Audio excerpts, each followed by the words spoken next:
نحمده ونستعينه ونستغفره ونعوذ بالله من شرور أنفسنا ومن سيئات أعمالنا من يهده الله فلا مضل له ومن يضلل فلا هادي له أشهد أن لا إله إلا الله وحده لا شريك له وأشهد أن محمدا عبده ورسوله أما بعد. Silahkan dibuka kitab tauhidnya sampai halaman yang keempat. Halaman yang keempat masih membicarakan mengenai keutamaan tauhid. Kita mulai dari halaman yang ketiga bagian bawah, dari Mu'adz bin Jabal radhiyallahu anhu.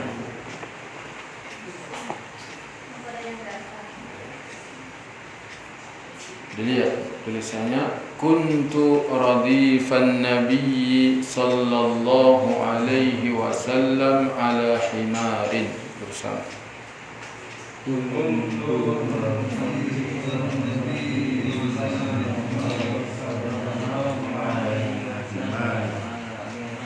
Faqala li ya Mu'adz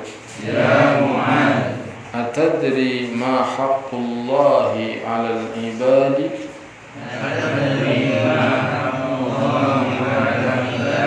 wa ma haqqul ibadi 'ala Allahi qultu Allahu wa rasuluhu a'lam. Qala haqqullahi 'alal ibadi ayya'buduhu wa la yushriku bihi syai'an wa haqqul ibadi 'ala Allahi alla yu'adziba man la yushriku bihi syai'an. Qultu ya Rasulullah afala ubashshirun nasa qala la tubashshirhum fayattakilu.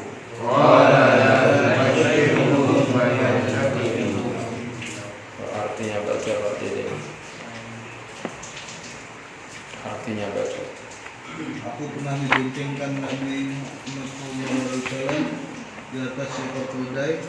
Lalu beliau bersabda kepadaku, hai Mu'adz, tahukah kamu apa hak Allah yang wajib dipenuhi oleh para hambanya dan apa hak para hamba yang pasti dipenuhi Allah?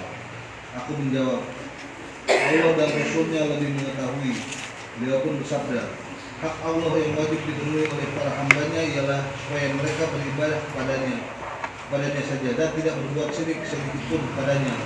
Sedangkan hak para hamba yang pasti dipenuhi Allah adalah bahwa Allah tidak akan menyiksa orang yang tidak berbuat syirik sedikit pun padanya. Aku bertanya, ya Rasulullah, tidak perlukah aku menyampaikan kabar gembira ini kepada orang-orang? Beliau menjawab, janganlah kamu menyampaikan kabar gembira ini kepada mereka, sehingga mereka nanti akan bersikap menyadarkan diri. Hadis riwayat Bukhari Muslim dalam Sahih Bukhari. An Mu'adz bin Jabal radhiyallahu anhu qala, dari Mu'adz bin Jabal radhiyallahu anhu.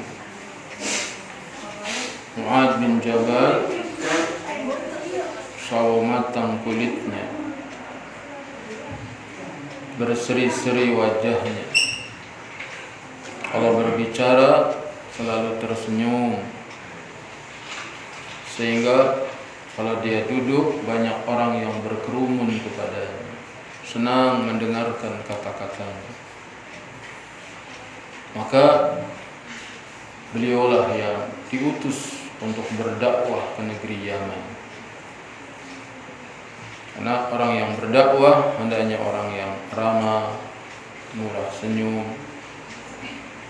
bukan yang bengis, yang galak. Kata Mu'adz bin Jabal radhiyallahu anhu, dan di antara keutamaannya nanti di hari kiamat, orang yang suka azan dia berada bersama rombongan Bilal muadzin. Para ulama itu berada dengan rombongan Mu'adz bin Jabal. Mu'adz bin Jabal dari barisan para ulama, dia maju ke depan sejauh lemparan tombak. Jadi dia pimpinannya para ulama, Mu'adz bin Jabal radhiyallahu anhu. Kuntu radifan Nabi sallallahu alaihi wasallam ala himarin. Aku membonceng Nabi sallallahu alaihi wasallam di atas keledai. Ini menunjukkan Nabi kendaraannya sederhana, cukup keledai. Kendaraan yang mewah pada zaman itu apa?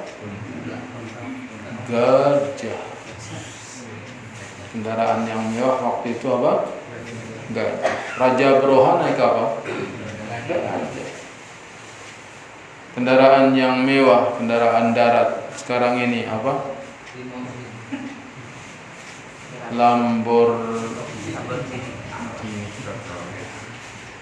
Tahu aja. Lamborghini. Berapa harganya Lamborghini? 12 miliar. Mobil harganya 12 miliar. Mendingan buat nikah. 12 miliar beli mobil doang ngapain?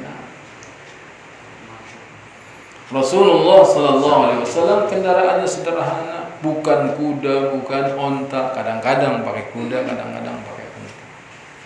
Tapi di sini kendaraan sederhana, keledai. Kita juga gitu, enggak usah bermewah-mewah.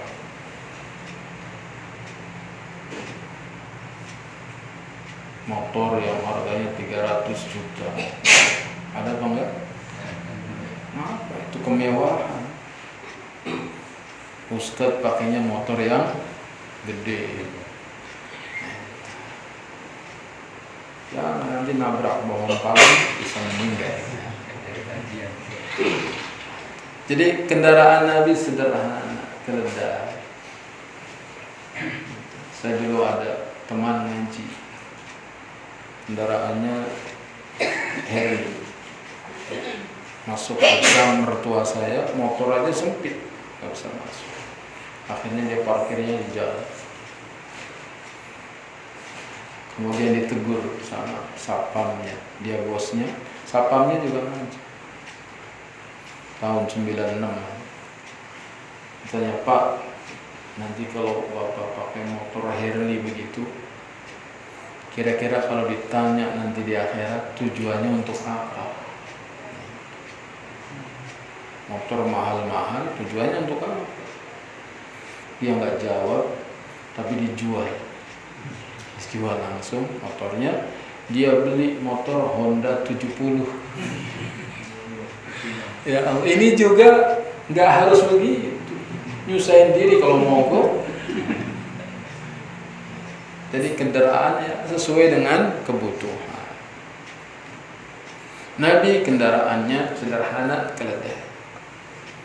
Juga menunjukkan tawaduknya sifat Nabi sallallahu alaihi wasallam. Mau boncengan, kita naik motor, mau boncengin orang, itu orang yang tawaduk, rendah hati.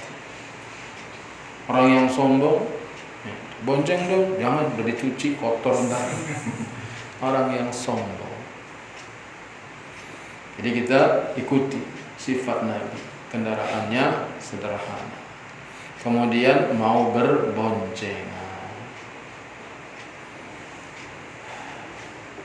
Faqala li, maka Nabi bertanya kepadaku, ya Mu'adz, wahai Mu'adz, atadri ma haqqullahi 'alal ibad? Tahukah kamu apa hak Allah atas hambanya? Jadi yang wajib dilakukan oleh hamba terhadap Allah. Wa ma haqqul ibadi 'ala Allah? Lalu apa hak hamba yang pasti Allah berikan kepada hambanya, Mu'ad ditanya. Makanya di antara metode pengajaran adalah soal jawab, karena itu lebih mengena. Dan begitulah orang mengajar. Jadi dari kedua belah pihak, dari si guru menyampaikan, si murid juga memperhatikan. Ada kalanya guru yang bertanya, ada kalanya murid yang bertanya. Komunikatif. Jadi pada pengajaran yang hanya searah, gurunya aja yang nyerocos, maka muridnya khusyuk, nunduk, karena memang cuma searah. Qultu Allahu wa rasuluhu a'lam. Maka dijawab oleh Mu'ad, Allah dan Rasulnya yang lebih tahu. Hanya antum kalau ditanya pertanyaan enggak tahu, jawabannya apa? Wallahu a'lam. Itu jawabannya. Wallahu a'lam. Dan Allah yang lebih mengetahui. Qal, Nabi menjelaskan, haqqullahi 'alal ibadi an ya'buduhu wa la yusyriku bihi syai'a. Hak Allah atas hambanya agar hambanya beribadah kepada Allah. Jadi maksud dengan hak Allah, ma aujabahu Allah 'ala nafsihi in'aman wa tafaddula.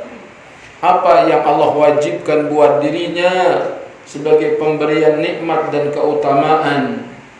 Walaysa istihqaqa muqabilatin ka haqqil mahluki 'alal mahluk. Bukan hak yang timbal balik sebagaimana hak makhluk atas makhluk. Kalau hak makhluk atas makhluk contohnya hak suami istri. Hak istri diberi nafkah. Hak suami, istri harus melayani suami. Kalau istri nggak mau melayani suami, maka tidak ada hak mendapatkan nafkah. Kadang-kadang ada istri yang curang, suruh ngelayanin suami nggak mau, tapi hak nggak boleh kurang. Itu namanya wailul lil mutaffifi. Celaka orang-orang yang curang. Suami juga begitu. Mau dilayani dengan baik tapi tidak memberikan nafkah. Itu wailul lil mutaffifi. Celaka orang-orang yang curang. Maka masing-masing harus memberi. Adapun hak Allah, hak pemberian nikmat dan keutamaan, tidak sama dengan hak makhluk. Jadi hak Allah atas hambanya beribadah kepadanya dan tidak menyekutukannya dengan sesuatu pun. Wa haqqul ibadi 'ala Allah, dan hak hamba atas Allah pasti Allah penuhi. Alla yu'adziba man la yusyriku bihi syai'a, agar hambanya tidak disiksa, tidak diazab selama tidak menyekutukan Allah dengan sesuatu pun. Jadi kita itu berhak untuk tidak diazab selama kita bertauhid, meninggalkan syirik. Makanya penting sekali belajar tauhid, mengamalkan tauhid dan mendakwahkan tauhid. Ini penting. Salat penting, tapi tauhid lebih penting. Berbakti kepada orang tua penting, tetapi akidah lebih penting, dan seterusnya. Kewajiban yang paling wajib adalah tauhid. Al-fawaidu, faidah-faidah yang diambil dari hadis ini. Pertama, jawazul irdafi 'alad dabbah, bolehnya berboncengan di atas binatang kendaraan. Boleh boncengan kuda, boncengan onta, keledai boleh. Idza lam yashqa 'alaiha, apabila tidak memberatkan. Apabila kudanya kuat, kudanya besar, kita boncengan berdua boleh. Tapi kalau keledainya kecil, kurus, yang naik endut-endut dua, maka ini boleh. Tidak boleh zalim berboncengan kalau kendaraannya tidak kuat. Itu kalau binatang. Tetapi kalau motor, kadang ada satu motor bisa 9 orang. Ya, Avanza aja. Badai motor. Dimodif ojek palang. Kanan 4, kiri 4. Motor dikasih palang kayu bisa ber-9 sama yang bawah. Nah, kalau motor ya nggak apa-apa, orang itu benda mati mesin. Yang kedua, tawadu'uhu sallallahu alaihi wasallam. Tawaduknya beliau sallallahu alaihi wasallam. Nabi orangnya tawadu, rendah hati. Karena kendaraannya cukup rendah. Yang ketiga, menjelaskan bahwa anna araqal himari tahirun, bahwasanya keringat keledai itu suci. Keledai itu kalau dinaiki keringetan, terkena pakaian Nabi. Keringat keledai suci. Apalagi keringat suami. Suci, tapi jangan sengaja keringatan deketin istri. Mandi dulu. Walaupun suci, tapi bau. Yang keempat, Fadlu Mu'adz bin Jabal radhiyallahu anhu. Hadis ini menunjukkan keutamaan Mu'adz bin Jabal radhiyallahu anhu. Kedekatan beliau sama Nabi, dibonceng. Yang kelima, al-uslubul istijawabiyun al-istijawabiyyu fit ta'limi min asalibil islami. Metode soal jawab dalam mengajar adalah metode Islam. Jadi Islam mengajarkan metode soal jawab. Yang keenam, tahrimul haud fima la ya'lamuhu syahsu. Haram hukumnya berdalam-dalam dalam ilmu yang seorang hamba tidak tahu. Boleh kita membahas lebih dalam apa-apa yang kita enggak tahu. Kalau enggak tahu, wallahu a'lam. Jangan sok tahu. Yang ketujuh, awwalu haqqullahi 'alal mukallafin ifraduhu bil ibadah. Hak Allah yang pertama kali. Awwalu haqqin lillahi awwalu haqqin lillahi 'alal mukallafin. Jadi hak pertama atas seorang mukallaf ifraduhu bil ibadah, mengesahkannya dalam beribadah. Adapun dalam urusan amal, awwalu ma yuhasabu bihil abdu yaumal qiyamati as-shalah. Yang pertama kali akan ditanya dari amal seorang hamba adalah salat. Tapi dalam urusan hak mukallaf adalah mengesahkan Allah. Adapun dalam hak sesama manusia, yang pertama kali akan ditanya apa? Darah. Hak sesama manusia yang pertama kali akan ditanya adalah darah. Artinya orang yang membunuh orang, itu dia mengambil hak dalam urusan darah, maka itu yang pertama akan dihisab. Yang kedelapan, man mata ala tauhidi minal adabi idza lam yartaqibu kaba'ira tu'arriduhu lidukhulin nar. Man mata ala tauhidi amina minal adabi. Barang siapa yang mati di atas tauhid, dia aman dari azab. Semoga kita mati di atas tauhid, aman dari azab. Idza lam yartaqib kaba'ira, apabila dia tidak melakukan dosa-dosa besar, tu'arriduhu lidukhulin nar, yang menyebabkan dia diancam masuk neraka. Tauhidnya lurus, tauhidnya murni, surga, selama dia tidak mengerjakan dosa-dosa besar. Dia tidak pernah berzina, dia tidak pernah makan harta anak yatim, dia tidak pernah mencuri. Dosa-dosa besar dia tinggalkan. maka dia langsung surga. Allahumma inna nas'alukal jannah wa na'udzubika minan nar. Allahumma inna nas'alukal jannah wa na'udzubika minan nar. Allahumma inna nas'alukal jannah wa na'udzubika minan nar. Pelajaran yang ke-9, al-jam'u baina hadzal hadis wa baina hadis man su'ila an ilmin faqatamahu uljima bilijamin yaumal qiyamati minan nar.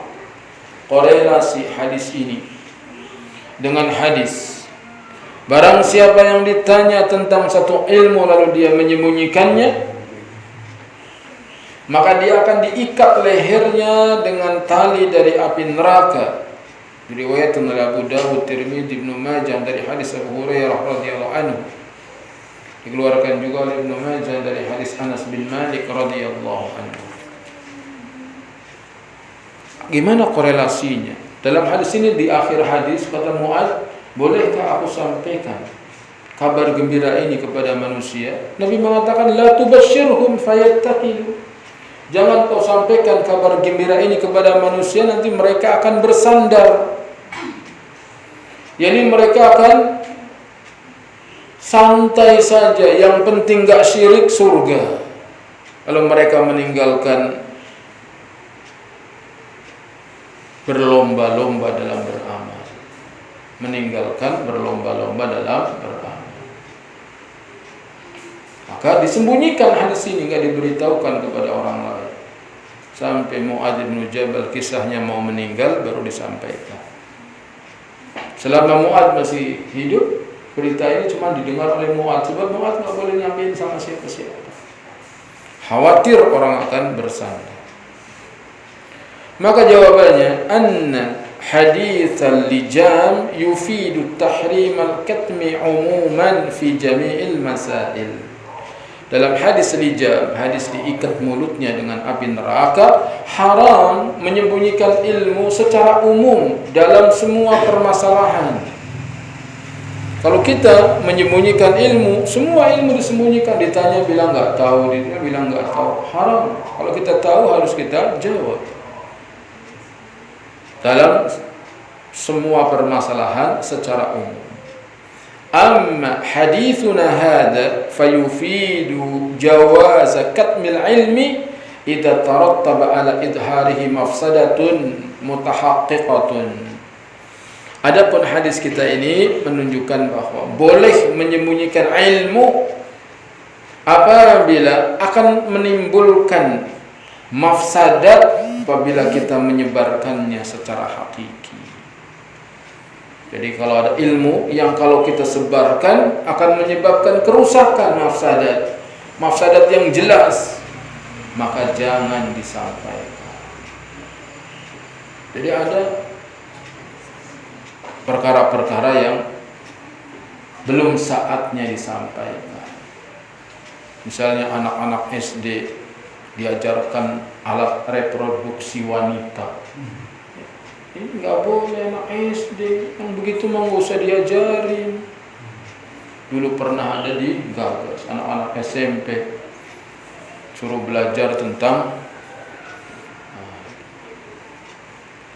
hubungan suami istri. Jangan dipelajari, namanya anak-anak, kalau sudah tahu pengen coba. Maka yang seperti itu disembunyikan. Anak kecil jangan, tidak boleh tahu. Jadi ada ilmu-ilmu yang harus disembunyikan. Maka hadis yang mulia ini menunjukkan haitsu dallatil hadisu ala anna haqqullahi 'alal ibadi ay ya'buduhu wa la yusyriku bihi syai'a. Hadis ini menunjukkan bahwa hak Allah atas hambanya adalah agar si hamba beribadah kepadanya saja dan tidak menyekutukannya dengan sesuatu apapun. Dibawakan hadis ini di Kitab Tauhid menunjukkan keutamaan yang besar bagi orang yang mentauhidkan Allah. Semoga kita mati di atas tauhid. Adapun bab yang kedua, halaman 8. Jadi ya, keistimewaan tauhid dan dosa-dosa yang diampuni karenanya. tauhid itu memiliki keistimewaan. Salah satu keistimewaannya dosa-dosa diampuni. Seperti yang Allah firmankan, ya ibadi law ataitani bi qurabil ardi khataya thumma laqitani la tusyriku bi syai'a la ataituka bi qurabiha maghfiratan. Wahai hambaku, sekiranya engkau datang kepadaku itu meninggal dunia dengan membawa dosa sepenuh bumi, tapi engkau tidak menyekutukanku, aku datangkan sepenuh bumi pula ampunan. Kita mati dosanya sepenuh bumi, tapi enggak berbuat syirik, maka Allah datangkan sepenuh bumi pula ampunan. Adapun keistimewaan yang disebutkan di sini, pertama surat Al-An'am ayat 82. Dilihat ayatnya. Alladzina amanu wa lam yalbisu imanahum bizulmin. Sama. Alladzina amanu wa lam yalbisu imanahum bizulmin. Ulaika lahumul amnu wa hum muhtadun.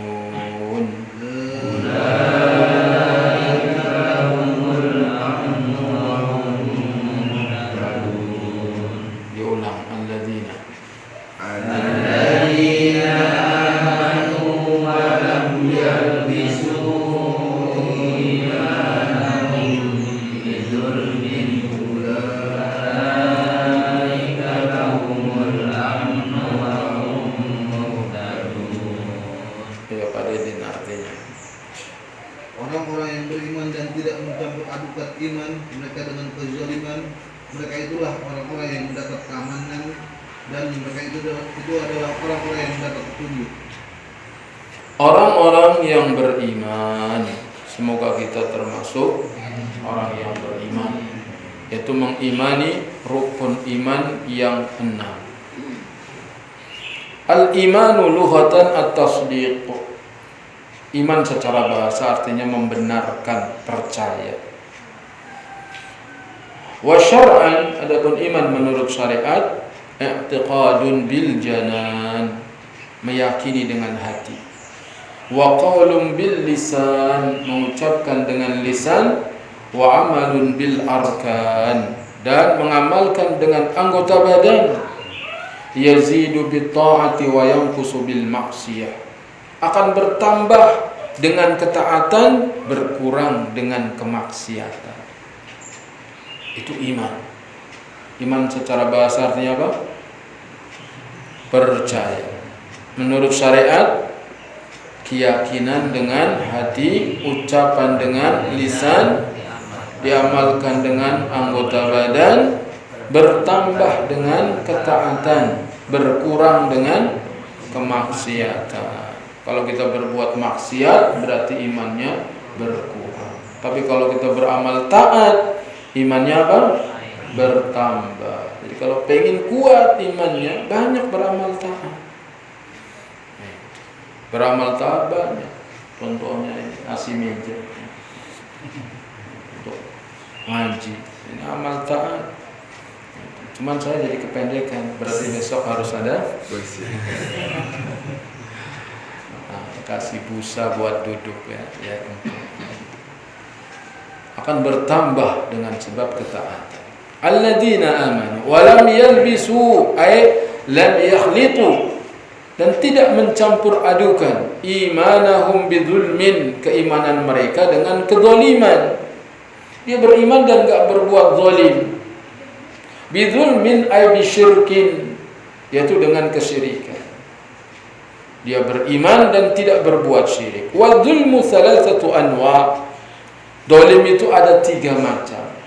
Yang pertama asyirku. Zalim yang pertama syirik. Orang yang berbuat syirik berarti dia berbuat zalim.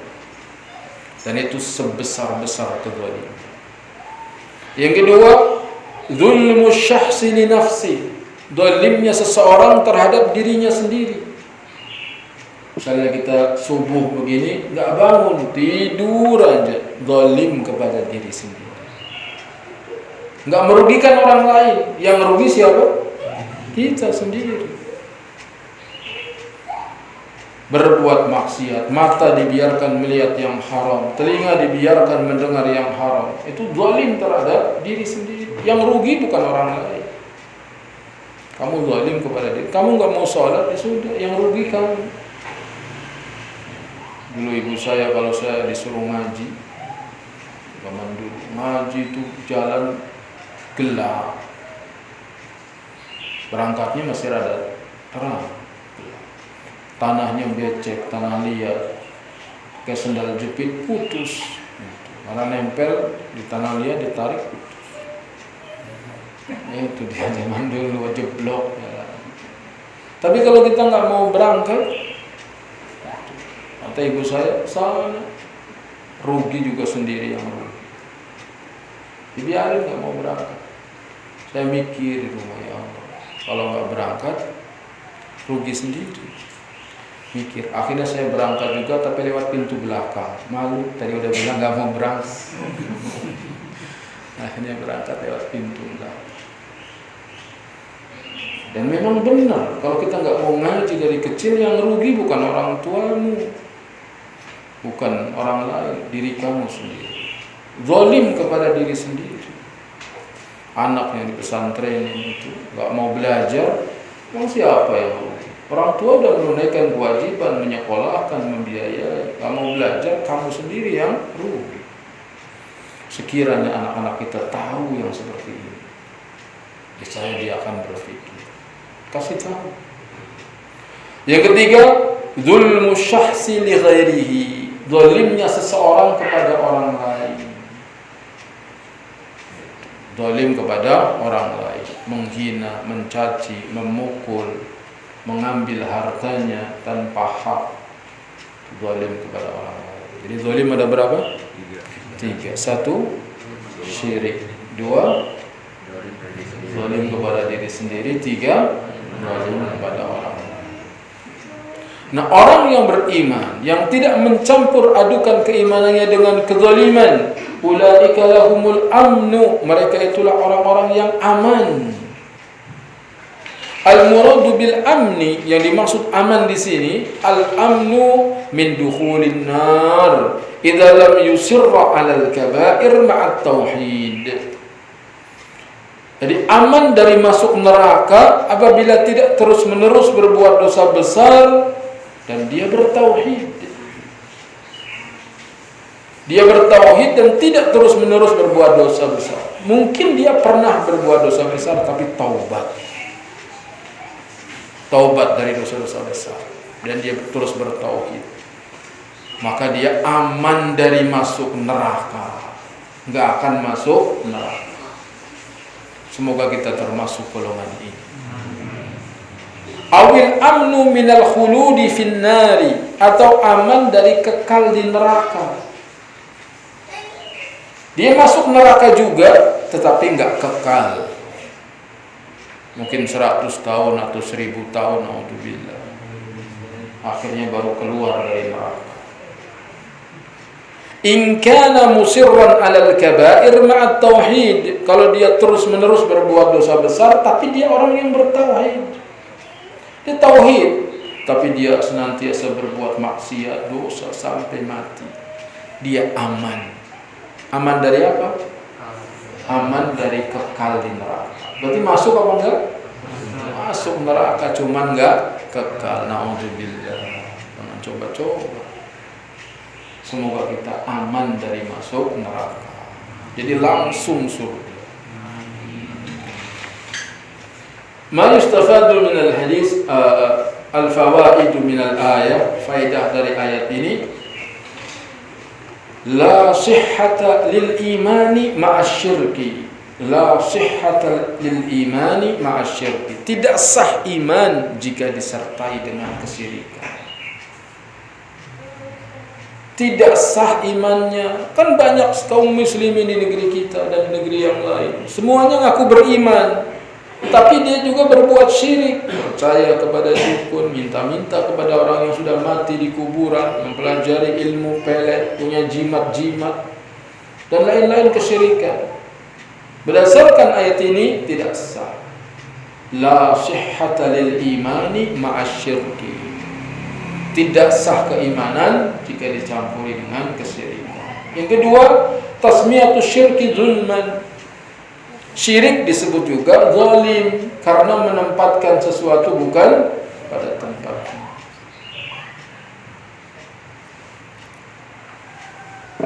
Dan yang ketiga, anna man lam yakhlit imanahu bisyirkin fahuwa aminun minal azab. Bahwasanya barang siapa yang tidak mencampur adukan keimanannya dengan kesyirikan, dia aman dari azab. Wassallallahu ala nabiyyina Muhammadin wa ala alihi wa ashabihi ajma'in.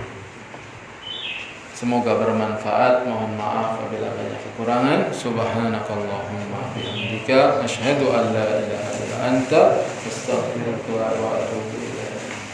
Assalamualaikum warahmatullahi wabarakatuh.